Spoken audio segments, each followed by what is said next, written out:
Hello there. God.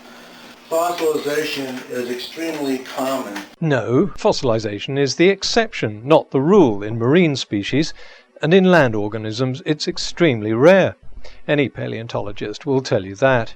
If you can't be bothered to read a paleontology textbook, here's an authoritative source saying the same thing. So what's the source of your claim?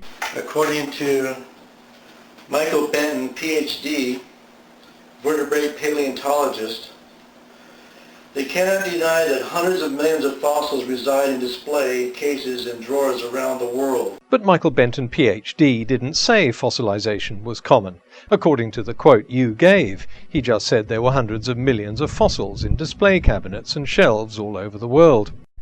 I mean, who'd be stupid enough to conclude that diamonds are very common, based on the fact that there are millions of them in jewelry shops? This jawbone of this Ardipithecus ramidus. He means Ardipithecus ramidus. So we're talking about a hominid. Now you have to follow Mr. Good Science for You's next convoluted tale very carefully. If you don't know what the hell he's talking about, don't worry, neither does he. So what happens is the material takes the place of the bone. They use radiation dating to date the fossil, and the fossil is not even there. There's no bone there anymore. So what you're actually dating is the material around the bone. So what Mr. Good Science for You is saying is that paleontologists find a fossil buried in the ground and it's been petrified. In other words, all the bone has been replaced by mineral. Then they date the fossil using radiation dating and proclaim it to be 4.4 million years old or whatever. But what they don't realize is that they're dating the sediment the fossil is buried in, not the fossil itself. The fact that they haven't cottoned onto this after half a century of radiation dating means they're incredibly stupid, and Mr. Good Science for You is the first person in history to spot this obvious flaw. Does that sound very likely? Nah. No surprise, it's the paleontologists that are smart, and Mr. Good Science for You who simply doesn't understand how radiation dating works. Firstly, it's not called radiation dating. It's called radiometric dating. Secondly, it's not used on petrified fossils. And thirdly, it can't even be used on the sedimentary rock fossils are buried in. It's used on igneous rocks.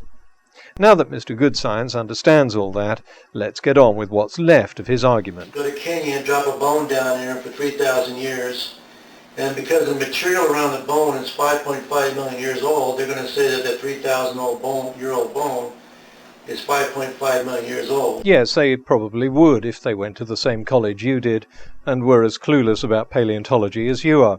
But most paleontologists read the textbooks they were given at university and know something about the subject. One of the first things a paleontologist does when he finds a fossil is determine whether it's what's called in situ. Was it buried where the animal died? Is it contemporaneous with the sediment? Or was it transported by a flood or some other agent? Could it be later than the sediment? Such fossils exist, and there are ways of making that determination.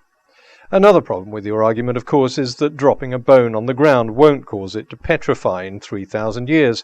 We know this because we've found 3,000-year-old bones, even ones buried underground, and they haven't been petrified. Oh, and if you want to show me the example of a miner's foot in a boot, I'm going to debunk that in a later video. So that kind of destroys the whole thing of how they date fossils.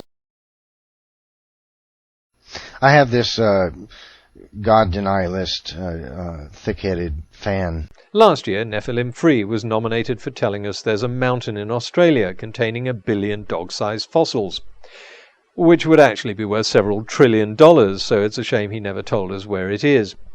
Well, he hasn't lost his knack for rewriting the science books. This year he's been nominated for something no less silly. This is a seismographic image of the interior of the Earth.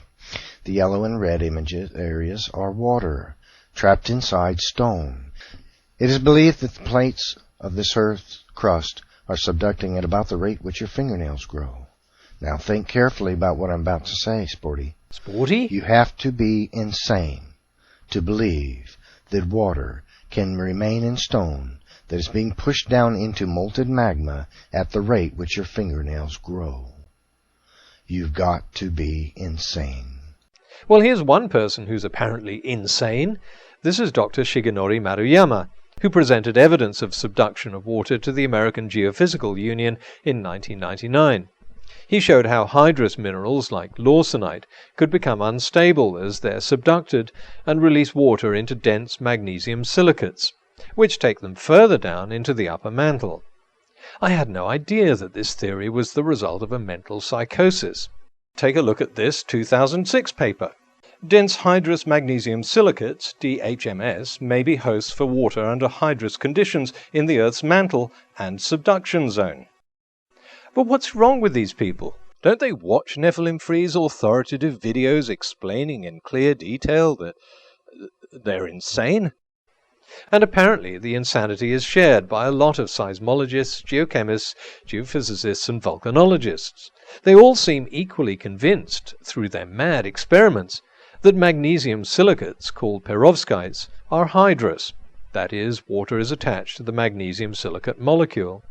And 5 years ago, some of these lunatics discovered a high-pressure, high-temperature version of this hydrous mineral, which they called post-perovskite, and concluded that the subducted hydrous magnesium silicates could show up as seismic anomalies in the lower mantle.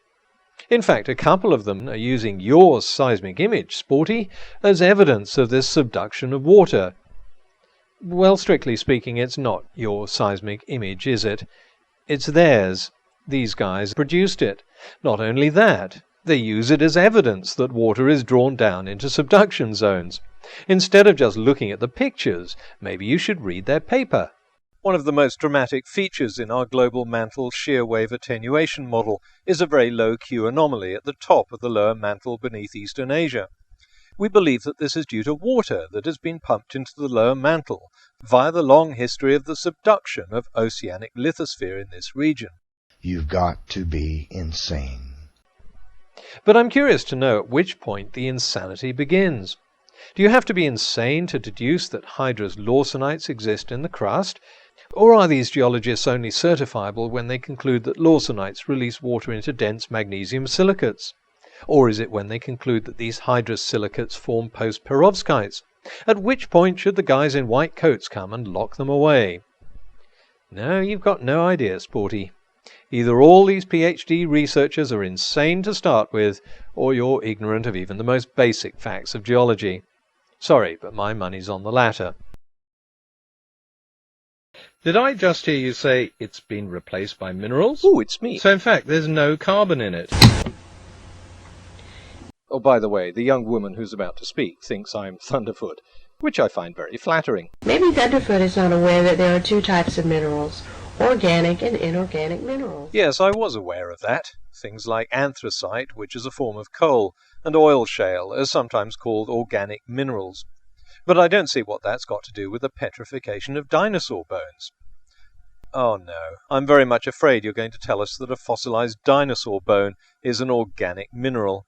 You sound so nice. Please don't say anything so stupid. Please, please, please, please, please, please, please. Organic minerals are either living or have been alive, such as, say, a dinosaur bone, and these would contain carbon. Inorganic minerals are not alive and have never lived, and these have no carbon. Oh God, where do I start? Let's start here. Organic minerals are either living or have been alive. Organic minerals are not alive. They're minerals. Remember that game, Animal, Vegetable, Mineral? Well, mineral is the dead one. No, it's not dead, it's resting. No, it's not even resting. It's not sleeping. It's dead. But, again, I do believe that this dinosaur bone would have carbon because it's a mineral that is an organic mineral. What you believe is neither here nor there. You could believe dinosaur fossils are made of tofu. That doesn't mean they're actually made of tofu. Look, I know you're not going to believe me when I tell you that organic matter in a bone is replaced by minerals in the sedimentary material around it. Isn't there anyone out there who can explain this to this poor young woman? Oh. Not you. Please, anyone. Hello there. The original bone is gone, and it's been replaced by the materials around it. It seems that even good science for you knows more about science than you do. You really can't get much lower than that.